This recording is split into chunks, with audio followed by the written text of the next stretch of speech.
أعوذ بالله من الشيطان الرجيم. بسم الله الرحمن الرحيم. قالت يا أيها الملأ أفتوني في أمري ما كنت قاطعة أمرا حتى تشهدون. قالوا نحن أولو قوة وأولو بأس شديد والأمر إليك فانظري ماذا تأمرين. قالت إن الملوك إذا دخلوا قرية أفسدوها وجعلوا أعزة أهلها أذلة وكذلك يفعلون. وإني مرسلة إليهم بهدية فناظرة بما يرجع المرسلون. فلما جاء سليمان قال أتمدونني بمال فما آتاني الله خير مما آتاكم بل أنتم بهديتكم تفرحون. ارجع إليهم فلنأتينهم بجنود لا قبل لهم فيها ولنخرجنهم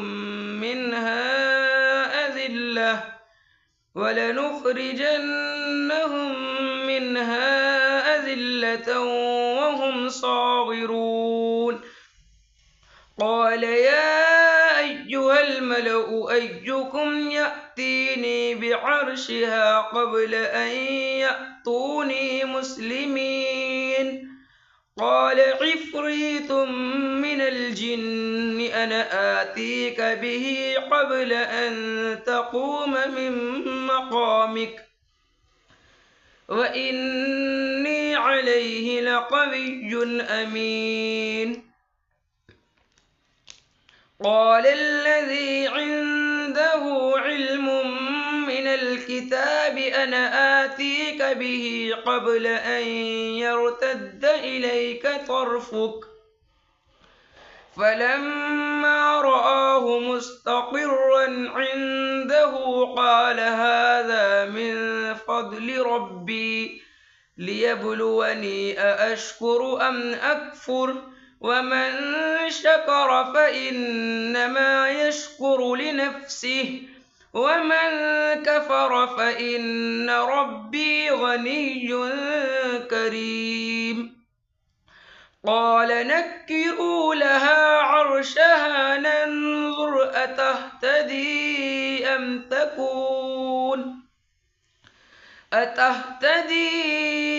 تكون من الذين لا يهتدون. فلما جاءت قيل أهكذا عرشك قالت كأنه هو وأوتينا العلم من قبلها وكنا مسلمين. وصدها ما كانت تعبد من دون الله إنها كانت من قوم كافرين. قيل لها ادخل الصرح فلما رأته حسبته لجة وكشفت عن ساقيها قال إنه صرح ممرد من قوارير. قالت رب إني ظلمت نفسي وأسلمت مع سليمان لله رب العالمين. صدق الله العظيم. السلام علیکم ورحمۃ اللہ وبرکاتہ۔ ترجمہ قرآن کے سلسلے میں سورہ نمل کا مطالعہ چل رہا ہے۔ کل تک ہم 2 رکوع جو ہے اس کا ترجمہ اور تفسیر سمجھ چکے تھے۔ آج تیسرا رکوع آیت نمبر 32 سے 44 تک انشاءاللہ اس کا ترجمہ اور تفسیر سمجھیں گے۔ الحمدللہ رب العالمین والصلاۃ والسلام علی رسول الکریم وعلی آلہ وصحبہ اجمعین، اما بعد، اعوذ باللہ من الشیطان الرجیم، بسم اللہ الرحمن الرحیم۔ رب اشرح لی صدری ویسر لی امری واحلل عقدۃ من لسانی یفقہوا قولی۔ سبحان ربک رب العزۃ عما یصفون وسلام علی المرسلین والحمد للہ رب العالمین۔ شروع اللہ کے نام سے جو بڑا مہربان نہایت رحم فرمانے والا ہے۔ آیت نمبر 32 سورہ نمل، پارہ 19۔ اس نے کہا، یعنی ملکہ سبا نے، کہ اے میرے سرداروں، مطلب جو قوم کے سردار تھے جو اس کے دربار میں بیٹھے رہتے تھے، ان سے تم میرے اس معاملے میں مجھے مشورہ دو۔ مطلب اپنے سرداروں سے مشورہ کیا جو درباری تھے۔ میں کسی امر کا قطعی فیصلہ جب تک تمہاری موجودگی اور رائے نہ ہو نہیں کیا کرتی۔ مطلب عورت حکمران تھی مگر اس کے دربار میں ڈسپلن تھا، مشورے کے بنا فیصلے نہیں کیا کرتی تھی۔ ان سب نے جواب دیا کہ ہم طاقت اور قوت والے، سخت لڑنے بھیڑنے والے ہیں، مطلب بہادر ہیں، جھکیں گے نہیں سلیمان علیہ السلام کے سامنے۔ آگے آپ کو اختیار ہے، آپ خود ہی سوچ لیجئے کہ ہمیں آپ کیا کچھ حکم فرماتی ہیں۔ مطلب مشورہ سب دیں گے لیکن فیصلہ امیر ہی کرے۔ اور یہ اصل ڈسپلن ہوتا ہے کسی بھی ادارے کو چلانے کے لیے، کہ ایک سربراہ ہوتا ہے، اسی کے اوپر سارا کچھ چھوڑ دیا جاتا ہے۔ مشورہ لیا جائے تو مشورہ سب دیں، لیکن اس میں اڑ نہیں کرتے کہ جو امیر کہے گا ہوگا وہی، فیصلہ اسی کے ہاتھ میں چھوڑ دیتے ہیں سارا۔ یہی نبی اکرم صلی اللہ علیہ وسلم کے ساتھ ہوتا تھا کہ صحابہ سے حضور مشورہ ضرور کیا کرتے، حالانکہ وہی آتی تھی، مگر پھر آخری فیصلہ حضور ہی کیا کرتے تھے۔ اس نے کہا، اللہ جب سرداروں نے ان کے اوپر چھوڑ دیا، ملکہ سبا کے اقتدار ہاتھ میں آیا ان کے، تو اس نے پھر یہ بات کہی کہ بادشاہ جب کسی بستی میں گھستے ہیں تو اسے اجاڑ دیتے ہیں اور وہاں کے باعزت لوگوں کو ذلیل کر دیتے ہیں، اور یہ لوگ بھی ایسے ہی کریں گے۔ مطلب جب اقتدار آیا ہاتھ میں اس کے، تو اس نے یہ ایکسپلینیشن دیا اپنی طرف سے کہ مجھے پتہ ہے کہ جس کے ہاتھ میں جو ہے وہ طاقت ہوتی ہے، وہ بستیوں میں گھس کے عزت دار لوگوں کو وہاں سے ذلیل کر کے نکال دیتے ہیں۔ جیسے ہندوستان آ کے انگریزوں نے حاکم مسلمانوں کو اجاڑا تھا، اور بہت فساد پھیلاتے ہیں، قتل و غارت کرتے ہیں، مطلب، اور لوگوں کو قیدی بنا لیتے ہیں جو عزت دار لوگ ہوتے ہیں۔ اس آیت سے بہت سے صوفیہ نے نقطہ یہ نکالا کہ اللہ بادشاہ ہے، وہ بھی جس دل میں بسنا چاہتا ہے وہاں آ کے پہلے توڑ پھوڑ مچاتا ہے۔ وہاں جو لالچ ہے، شہرت ہے، یا انا ہے، تکبر ہے، ان سب کو نکال کے باہر پھینکتا ہے، اس کے بعد پھر خود بستا ہے۔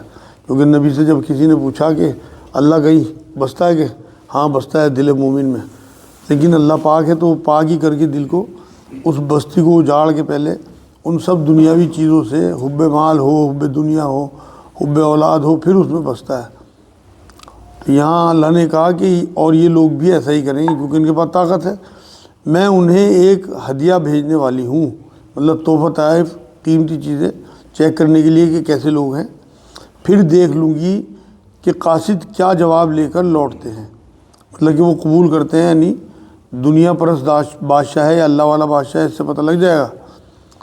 پس جب قاصد حضرت سلیمان علیہ السلام کے پاس پہنچا تو آپ نے فرمایا، کیا تم مال سے مجھے مدد دینا چاہتے ہو، اللہ رشوت دینا چاہتے ہو، جبکہ اللہ نے ہر چیز سے مجھے نوازا ہے، تحفے واپس کر دیے، مطلب اس کے، مجھے تو میرے رب نے اس سے بہت بہتر دے رکھا ہے جو اس نے تمہیں دیا ہے، بس تم ہی اپنے تحفوں سے خوش رہو، مطلب واپس لے جاؤ اور خوش رہو ان کے ساتھ، مطلب واپس کر دیے۔ رشوت خور اس آیت سے سبق لے، یہ سوچیں کہ مال لوٹانا آسان ہو جائے گا اگر اس آیت پر غور و فکر کریں۔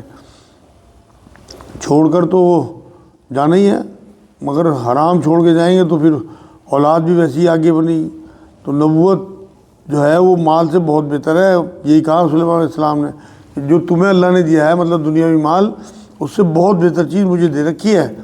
اور یہ آج یہ انکساری کا رویہ ہے ان کے، مجھے مطلب اللہ نے مجھے نبوت دی، احسان ماننا، اللہ کا شکر گزار ہونا۔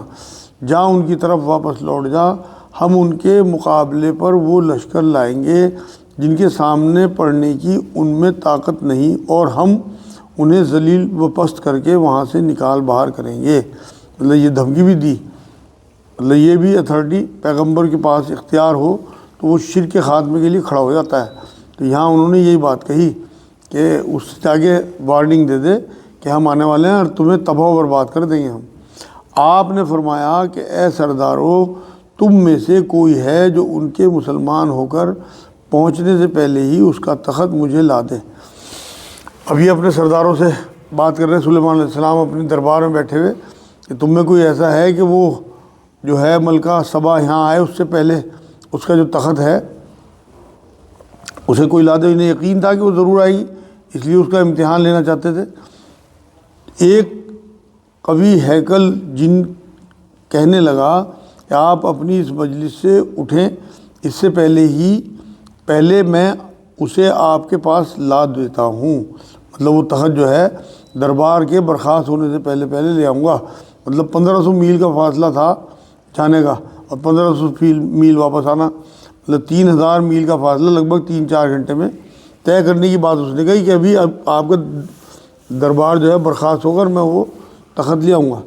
یقین مانیے کہ میں اس پر قادر ہوں، مطلب اللہ نے مجھے قدرت دے رکھی کہ میں وہ تخت اٹھا لاؤں گا وہاں سے، اور ہوں بھی امانت دار، مطلب نیک جن ہوں، اور میں جو کہتا ہوں وہ کرتا ہوں، اسے پورا کر دوں گا۔ مطلب آپ اندازہ کریے کہ ایک ادنیٰ سے درباری جن کا کارنامہ، تو سلیمان علیہ السلام جیسے نبی کے موضوع کیا عالم ہوگا۔ جس کے پاس کتاب کا علم تھا وہ بول اٹھا۔ ایک شخص اور کوئی وہاں بیٹھا تھا، نام ان کا روایتوں میں عارف آتا ہے، ویسے مطلب حدیث میں قرآن میں اس کا نام نہیں آیا، لیکن پچھلی کتابوں میں بائبل وغیرہ میں توریت وغیرہ میں اس کا نام عارف آیا۔ وہ بول اٹھا کہ آپ پلک جھپکائے اس سے بھی پہلے میں اسے آپ کے پاس پہنچا سکتا ہوں۔ جب آپ نے اسے اپنے پاس موجود پایا تو فرمانے لگے یہی میرے رب کا فضل ہے تاکہ وہ مجھے آزمائے کہ میں شکر گزاری کرتا ہوں یا ناشکری۔